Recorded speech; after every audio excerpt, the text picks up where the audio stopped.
پھر آگے بڑھ کر اضطراب سے میں نے دیوی کے مقدس قدم چھوئے اور تمام تر انکساری سے بولا، دیوی اپنے داس پر دیا کر۔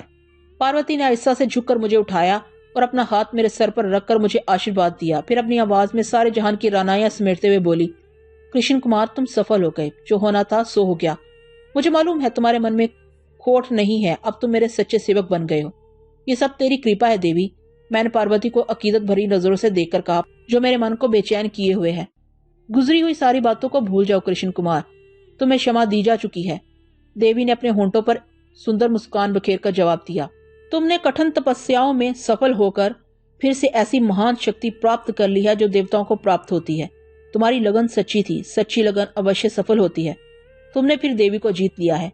عظیم پاروتی مجھ سے ہم کلام تھی، مجھے ایسا محسوس ہو رہا تھا جیسے میں کوئی حسین خواب دیکھ رہا ہوں، بادلوں کے درمیان اڑ رہا ہوں۔ دیوی کی مترنم آواز میرے کانوں میں رس کھول رہی تھی۔ نہ جانے کب تک میں اس عالم مدہوشی سے دوچار رہا۔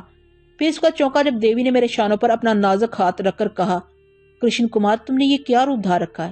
میں نے اپنے حلیے پر نظر ڈالی تو شرم سے نظریں نہ اٹھا سکا۔ میرے جسم پر میل کی موٹی موٹی تہیں جمی ہوئی تھی، میرا لباس جگہ جگہ سے پھٹا ہوا تھا اور اسے سرانڈ پھوٹ رہی تھی، ناخن بری طرح بڑھ آئے تھے اور سر کے بال جھاڑ جھنکار کی مانت بکھرے ہوئے تھے۔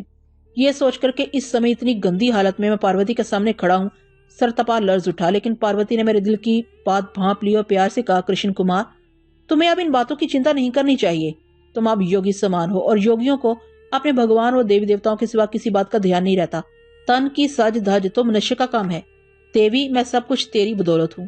میں نے دیوی کے گن گاتے ہوئے کہا، پیار امر ہوتا ہے کرشن کمار، سچا پیار ہو تو منشیہ دیوتا بن جاتا ہے، پجاری سیوک اور یوگی بن جاتے ہیں۔ دیوی کے جملوں کی مٹھاس نے مجھے بے خود کر رکھا تھا۔ مجھے اعتراف ہے کہ میرے دل کی دھڑکن عظیم دیوی کے مقدس نام کا ورد کر رہی تھی۔ ابھی میں ایسی کیفیت سے دوچار تھا کہ پاروتی نے مجھے مخاطب کیا، کرشن کمار، تم اب جہاں چاہے جا سکتے ہو، جاؤ اور دیوی کا پیار منشیہ کے ہردے میں بٹھاؤ۔ دیوی، میں نے جلدی سے کہا، تیری آگیا پر میں بلیدان، پرنتو اب تیرے چرنوں میں جیون تیاگ کر مجھے جو سکھ اور چین مل سکے گا وہ سارے سنسار میں کہیں اور نہیں مل سکتا۔ تم اگر اس استان پر رہنا چاہتے ہو تو رہو، گیان دھیان میں مگن رہو۔ پاروتی کا جواب سن کر مجھے یہ محسوس ہوا جیسے قارون کا خزانہ میرے ہاتھ آ گیا ہو۔ میری یہی خواہش تھی کہ میں اپنی باقی زندگی پاروتی کے مقدس استان پر گزار دوں۔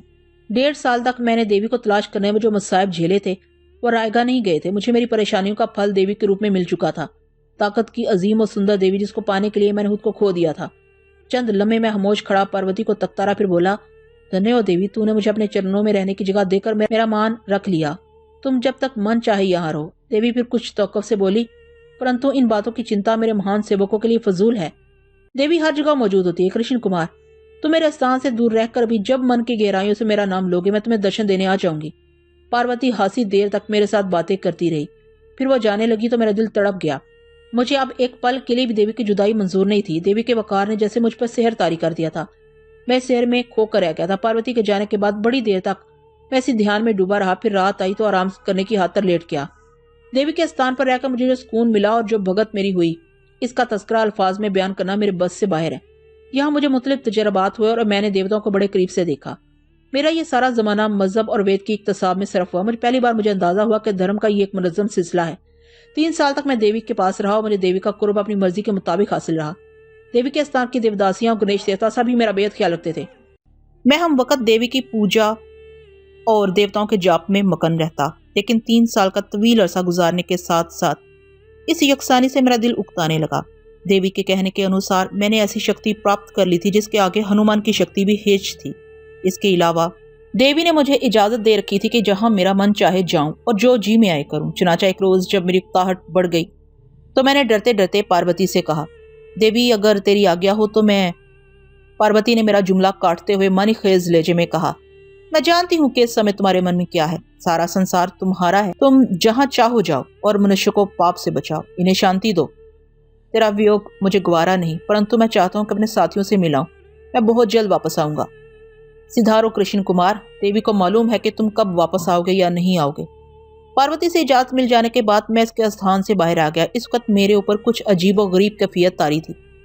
اگر آپ کے پاس دولت ہو تو اس کے اظہار کے لیے آپ کا جی تڑپے گا۔ میری شکتی میری دولت تھی اور میرا جی اس کے اظہار کے لیے تڑپ رہا تھا۔ میں سب کچھ بھول گیا تھا کہ ماضی میں شکتی کے لیے میں کن تباہیوں سے دوچار ہوا تھا۔ اب پھر اس بات نے مجھ میں غرور طاری کر دیا تھا کہ میں نے جو طاقت حاصل کر لی ہے وہ بڑے بڑے سرماؤں کے پاس بھی نہیں۔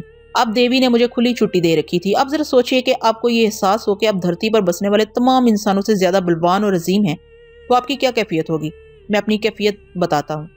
مجھے انسانوں سے اب کوئی دلچسپی نہیں تھی. میرے نزدیک اب ان کی حیثیت کھلونوں سے زیادہ نہ تھی. انسان یوں بھی دیوتاؤں کا کھلونا ہوتے ہیں. مجھے اس بات کا شدید احساس تھا کہ اب میں ناقابل تسخیر طاقت کا حامل ہوں. وہ لوگ جو کبھی مجھے مضر سمجھتے تھے، میں ان کو مناسب سبق دینے کا متمنی تھا. غرض کہ میری حالت اس بدمست ہاتھی جیسی تھی جو دیوانگی کی حالت میں پہاڑوں کو بھی اپنے سامنے ہیچ سمجھنے لگتا ہے. سچی بات یہ ہے کہ میں پاروتی کے قرب سے دور ہو کر ایسا محسوس کر رہا تھا جیسے اب میرے اوپر کوئی شکتی نہیں ہے. اپنی دھن میں مست میں آگے بڑھ رہا تھا کہ موان اپنے بنارس والے دوست جواد علی خان کا خیال آ گیا، جس کی بیوی کو میں نے بیماری کی آفت سے نجات دلائی تھی. جواد علی خان سے میرے خاندانی مراسم تھے. وہ میرا بہترین دوست تھا، اس لیے میں نے سوچا سب سے پہلے مجھے اسی کے پاس جانا چاہیے. اس خیال کے تحت میں مشرق کی سمت چل پڑا. یہ بتانے کی ضرورت نہیں کہ میں کتنے عرصے میں بنارس پہنچ گیا. میرے لیے فاصلے کوئی اہمیت نہیں رکھتے تھے. میرے دوست جواد علی نے ایک عرصے بعد مجھے دوبارہ دیکھا تو خوشی سے دیوانہ ہو کر لپٹ گیا. بڑی دیر تک ہم دونوں ادھر ادھر کی باتیں کرتے رہے. پھر جب میں نے اس کی بیوی کے بارے میں پوچھا تو جواد علی نے رنجیدہ ہو کر جواب دیا، افضل بیگ تمہاری بھابھی کا انتقال ہو گیا ہے. 2.5 سال سے میں بالکل ویران زندگی گزار رہا ہوں. انہی پریشانی میں میری ملازمت بھی جاتی رہی. جواد کی بیوی کی موت کی خبر سن کر مجھے بے حد دکھ ہوا. میں نے مناسب الفاظ میں اظہار تعزیت کیا. پھر پوچھا، آج کل تمہاری گزر اوقات کیسے ہو رہی ہے؟ کہ آپ دوسری ملازمت کر لی ہے؟ درمیان میں کچھ عرصے کے لیے ایک ملازمت مل گئی تھی لیکن اب وہ بھی جاتی رہی. جواد مجھے اپنی رام کہانی سنانے لگا. اس کی حالت واقعی قابل رحم تھی. چنانچہ جب وہ سب کچھ کہہ چکا تو میں نے مسکرا کر کہا، جو کچھ تم پر بیت چکی ہے اسے بھول جاؤ. اب تمہارا دوست آ گیا ہے تو تمہیں کوئی پریشانی لاحق نہیں ہوگی. جواد میری طاقت کا کرشمہ ایک بار پہلے بھی دیکھ چکا تھا، اس لیے پہلے تو میرے بارے میں دنیا جہان کی باتیں دریافت کرتا رہا. پھر بولا، افضل بیگ تمہارے آنے کی کس قدر خوشی ہوئی ہے یہ میرا دل جانتا ہے، لیکن مجھے خبر ہے آج کل تمہاری حالت پتلی ہے. میں نے جواد کے دل کا حال پڑھتے ہوئے تیزی سے کہا، مگر میرے آنے کے بعد تمہاری مفلسی کے دن ختم ہو چکے ہیں، اس لیے کنجوسی سے کام نہ لو. میرے لیے شاندار بھوجن کا بندوبست کرو.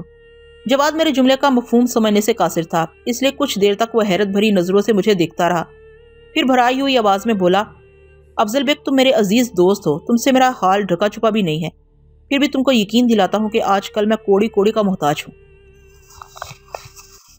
میں نے جواد کی بات کا کوئی جواب نہیں دیا. ہاتھ تھام کر اسے اٹھایا، اپنے ساتھ اس کمرے میں گھسیٹ لایا جہاں اس کی بیوی رہتی تھی. کمرے کا ساز و سامان بالکل ویسا ہی تھا جیسا میں پہلے دیکھ چکا تھا، مگر اب ساری چیزوں پر ویرانی اور اداسی برس رہی تھی. ایک لمحے کے لیے میں اداس ہو گیا. پھر میں نے جواد کو مخاطب کر کے پوچھا، بھابھی کا صندوق کہاں رکھا ہوا ہے؟ جواد اب بھی کچھ نہ سمجھ سکا. میں خوب سمجھ رہا تھا کہ اس وقت اس کے دل پر کیا گزر رہی ہے. بہرحال جب اس نے ایک مقفل صندوق کی طرف اشارہ کیا تو میں نے مسکرا کر کہا، کیا تم نے اس صندوق کو کبھی کھول کر دیکھا ہے؟ نہیں. جواد کی آواز رند گئی. میں اپنے زخموں کو اپنے ہاتھوں سے نہیں کریدنا چاہتا. مجھے تمہاری بھابھی کے کپڑے دیکھ کر دکھ ہوتا ہے. تم غلط سمجھے. اس صندوق میں بھابھی کے کپڑے کی بجائے کچھ اور بھی ہے، اسے کھولو تو. میں نے سنجیدگی سے کہا. جواد نے میری سمت ایسی نظروں سے دیکھا جیسے اسے میری باتوں پر یقین نہ آ رہا ہو، لیکن جب اس نے میرے اصرار پر صندوق کھولا تو فرتے حیرت سے اس کی آنکھیں پھٹی کی پھٹی رہ گئی. صندوق زرد و جواہر سے بھرا ہوا تھا. اس کا بندوبست میرے بیروں نے اسی وقت کر دیا تھا جب جواد مجھے اپنی مفلسی کی رام کہانی سنا رہا تھا. خاصی دیر تک جواد مجھے ٹک باندھے دیکھتا رہا. پھر بولا، افضل بیگ تم سچ مچ جادوگر بن گئے ہو. تم نے اتنے دنوں میں واقعی بہت کچھ حاصل کیا ہے. یہ سب میرے بائیں ہاتھ کا کھیل ہے جواد. میں نے بے پرواہی سے کہا، میرے اندر کتنی طاقت ہے اس کا تم تصور بھی نہیں کر سکتے. شاید کبھی موقع پڑے اور تم اپنی آنکھوں سے دیکھو.